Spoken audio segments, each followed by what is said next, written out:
शिक्षकांच्या कर्मचाऱ्यांची 1.5 कोटींनी फसवणूक, पोलिसांत गुन्हा दाखल। बँकेच्या व्याजदरापेक्षा गुंतवणुकीवर भरघोस परतावा देण्याचा आमिष दाखवून शिक्षक आणि शिक्षकेतर कर्मचाऱ्यांची तब्बल 1,58,00,000 रुपयांनी फसवणूक करण्यात आली आहे। ही खळबळजनक घटना दिग्रस येथे उघडकीस आलेली आहे। संपूर्ण घोटाळ्याचा मास्टर माइंड असलेल्या जिल्हा परिषद शाळेच्या केंद्रप्रमुखाला पोलिसांनी अटक केली असून या प्रकरणी 5 जणांविरुद्ध गुन्हा दाखल करण्यात आलाय।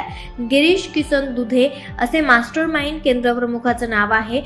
तसेच त्यांचे साथीदार विनोद कुमार दुधे, अपर्णा दुधे, मनोज पाटील असे गुन्हे दाखल करण्यात आलेल्या 5 जणांची नावे आहेत। शाळेचा केंद्रप्रमुख गिरीश दुधे यांनी त्यांच्या सहकाऱ्यांसोबत दिग्रस येथे डी ग्रो कॅपिटल्स आणि विश्वांजली व्हेंचर या नावाच्या 2 वित्तीय संस्था सुरू केल्या आणि त्यामध्ये गुंतवणूकदारांना गुंतवणुकीवर भरघोस परतावा देऊ असे आमिष दाखवण्यात आले।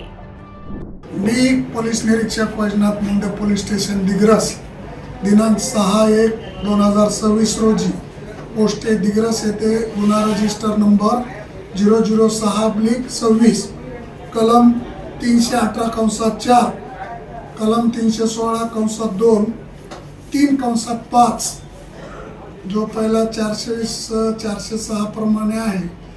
हा गुन्हा गिरीश किसनराव दुधे, विनोद किशनराव दुधे, अपर्णा विनोद दुधे, मनोज अशोक पाटील वर्धा, पुष्पांजली दिनेश रंधेरिया वर्धा अशा 5 आरोपींच्या विरोधात वैशाली संजीव कुमार गुडेपल्लीवार यांची व इतर साथीदारांची 1,58,00,000 रुपयांना आकर्षक गुंतवणुकीच्या नावाखाली फसवणूक करून घडलेला आहे। त्यापैकी 2 आरोपी आम्ही अटक केले असून त्यांना दिनांक 9/1/26 पर्यंत पोलीस कस्टडी रिमांड मिळालेली आहे। उर्वरित 3 आरोपींचा पोलीसची टीम शोध घेत आहे। अशा पद्धतीने फसवणूक केल्याचा हा दिग्रस तालुक्यातील पहिलाच गुन्हा असेल।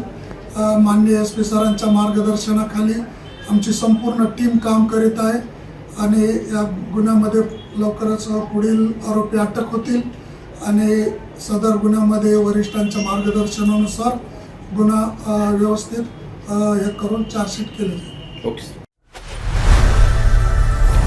लोकनायक न्यूज